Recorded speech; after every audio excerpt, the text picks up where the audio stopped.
يؤتي الحكمة من يشاء. السلام عليكم ورحمة الله نحمده ونصلي على رسوله الكريم أما بعد আজকের এই দর্সে তবকার প্রসিদ্ধ কিতাব সম্পর্কে আমরা আলোচনা করব। যে তবকা সম্পর্কে উলামায়ে কেরামগণ বিভিন্ন ধরনের কিতাব লিখেছেন।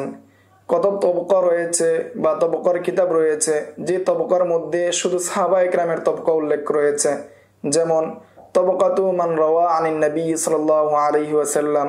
এই কিতাব লিখেছেন হাইসাম ইবনে আদি, ওনার ওফাত 207 হিজরিতে। আবার কত তবকার কিতাব রয়েছে যার মধ্যে শুধু তাবিঈনদের তবকা উল্লেখ করা হয়েছে। এই কিতাব হলো তবকাতুত তাবিঈন। এই কিতাবের লেখক হলেন আবু হাতেম আর রাজি, ওনার ওফাত 277 হিজরিতে। তিনি তার কিতাবের মধ্যে শুধু তাবিঈনদেরকে উল্লেখ করেছেন। আবার কত কিতাব এমন রয়েছে যেই কিতাবের মধ্যে সাহাবা এবং তাবিঈন উভয়কে উল্লেখ করা হয়েছে, যেমন তবকাতুস সাহাবাতি ওয়াত তাবিঈন। এই কিতাবের লেখক ইমাম মুসলিম, ওনার ওফাত 261 হিজরিতে এবং এটা মাতবু অর্থাৎ প্রকাশিত হয়েছে। তার মধ্যে রয়েছে যে কিতাবের মধ্যে শুধু নির্দিষ্ট এক শহরের মুহাদ্দিসদের তবকা উল্লেখ করা হয়েছে, যেমন তবকাতুল মুহাদ্দিসিন বি আসবাহান, যে ইস্পাহানের যে সমস্ত মুহাদ্দিস রয়েছেন তাদের তবকা উল্লেখ করা হয়েছে। এই কিতাব লিখেছেন আবু শেখ ইবনে হিব্বান, ওনার ওফাত 369 হিজরিতে। এমনিভাবে লেখা হয়েছে তবকাতুল হামদানিয়িন। এই কিতাবের লেখক আবুল ফজল সালেহ ইবনে আহমদ আল হামদানি, ওনার ওফাত 384 হিজরিতে। তার মধ্যে অনেক তবকার কিতাব রয়েছে, যে তবকার কিতাবের মধ্যে সাহাবায়ে কেরাম, তাবিঈন, তবে তাবিঈন সমস্ত রাবিদের তবকা উল্লেখ করা হয়েছে। আমভাবে মুহাদ্দিসদের তবকা উল্লেখ করা হয়েছে, যেমন তবকাতুল কুবরা। এই কিতাবের লেখক হাফেজ মুহাম্মদ ইবনে সাদ, ওনার ওফাত 230 হিজরিতে। এমনিভাবে অনুরূপ তবকার কিতাব লিখেছেন খলিফা ইবনে খাইয়াত, ওনার ওফাত 240 হিজরিতে। এই ধরনের তবকার কিতাব অর্থাৎ সমস্ত রাবিদেরকে অন্তর্ভুক্ত করে এই ধরনের তবকার কিতাব কুতুবুত তবকার মধ্যে বেশি পাওয়া যায়। তন্মধ্যে কয়েকটি প্রসিদ্ধ তবকার কিতাবের নাম উল্লেখ করা হচ্ছে, যেমন আত-তবকাত। এই কিতাবের লেখক মুহাম্মদ ইবনে ওমর আল ওয়াকিদি, ওনার ওফাত 207 হিজরিতে। তবকার কিতাবের মধ্যে এটি একটি অগ্রগামী কিতাব। 2 নম্বর কিতাব তবকাতু মান রাওয়া আনিন নবী সাল্লাল্লাহু আলাইহি ওয়াসাল্লাম মিন আসহাবিহি। এই কিতাবের লেখক হাইসাম ইবনে আদি, ওনার ওফাত 207 হিজরিতে। এবং তার আরেকটি কিতাব রয়েছে তবকাতুল ফুকাহা ওয়াল মুহাদ্দিসিন নামে আরেকটি কিতাব রয়েছে। 3 নম্বর কিতাব আত-তবকাতুল কুবরা। এই কিতাবের লেখক মুহাম্মদ ইবনে সাদ। আর মুহাম্মদ ইবনে সাদ দ্বারা উদ্দেশ্য হলো কাতিবুল ওয়াকিদি, ওনার ওফাত 230 হিজরিতে এবং এটা মাতবু আকারে অর্থাৎ বর্তমান প্রকাশ হিসেবে পাওয়া যায়। 4 নম্বর কিতাব আত-তবকাত লি আলী ইবনে আব্দুল্লাহ আল মাদানী, ওনার ওফাত 234 হিজরিতে এবং এই কিতাবটি 10 খণ্ডে লেখা হয়েছে। 5 নম্বর কিতাব আত-তবকাত ইব্রাহিম ইবনে মুনজির আবু ইসহাক হাজামি, ওনার ওফাত 236 হিজরিতে। 6 নম্বর কিতাব আত-তবকাত। এই কিতাবের লেখক খলিফা ইবনে খাইয়াত, ওনার ওফাত 240 হিজরিতে এবং এটা মাতবু। 7 নম্বর কিতাব আত-তবকাত।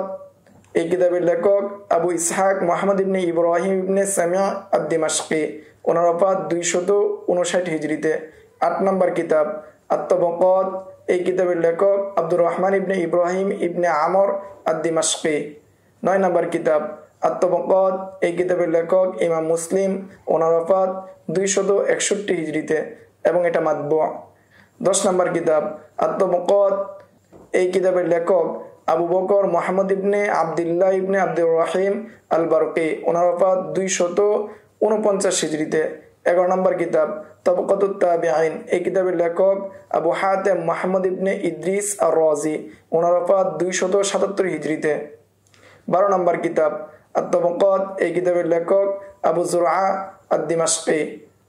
আব্দুর রহমান ইবনে আমর আন-নাসরি, ওনার ওফাত 281 হিজরিতে। 13 নম্বর কিতাব তবকাতুল আসমাউল মুফরাদা মিনাস সাহাবাতি ওয়াত তাবিঈন ওয়া আসহাবিল হাদিস। এই কিতাবের লেখক আবু বকর আহমদ ইবনে হারুন বারদিজি।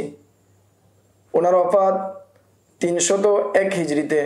14 নম্বর কিতাব তবকাতুল মুহাদ্দিসিন বি আসবাহান। এই কিতাবের লেখক আবু শেখ আব্দুল্লাহ ইবনে মুহাম্মদ ইবনে জাফর ইবনে হাইয়ান আল আনসারি আল আসবাহানি।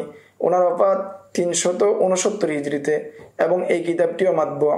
15 নম্বর কিতাব আত-তাবাকাত লি আবি আমর মুহাম্মদ ইবনে আব্বাস। এই কিতাবের লেখক আবু আমর মুহাম্মদ ইবনে আব্বাস ইবনে হাইওয়া আল খাজ্জার। ওনার ওফাত 282 হিজরিতে। 16 নম্বর কিতাব তাবাকাতুল হামদানিয়িন। এই কিতাবের লেখক আবুল ফজল সালেহ ইবনে আহমদ আত-তামিমি আল হামদানি। ওনার ওফাত 384 হিজরিতে। 17 নম্বর কিতাব তাবাকাতুর রিজাল। এই কিতাবের লেখক আবুল ফজল আলী ইবনে হুসাইন আল ফালকি। ওনার ওফাত 429 হিজরিতে। 18 নম্বর কিতাব তাবাকাতুল মুহাদ্দিসিন। এই কিতাবের লেখক আবুল কাসেম আব্দুর রহমান ইবনে মুনাদ্দাহ। ওনার ওফাত 470 হিজরিতে। তবকা সম্পর্কে যে সমস্ত গুরুত্বপূর্ণ কিতাব লেখা হয়েছে 5ম শতাব্দীর পরে এবং সেই সমস্ত কিতাবের মধ্যে মুহাদ্দিস এবং ফুকাহাদের জীবনী সম্পর্কে গুরুত্ব দেওয়া হয়েছে। তার মধ্যে 1 নম্বর কিতাব হলো তাবাকাতুল হানাবেলা। এই কিতাবের লেখক হলো ইবনু আবি ইয়ালা। ওনার ওফাত 526 হিজরিতে।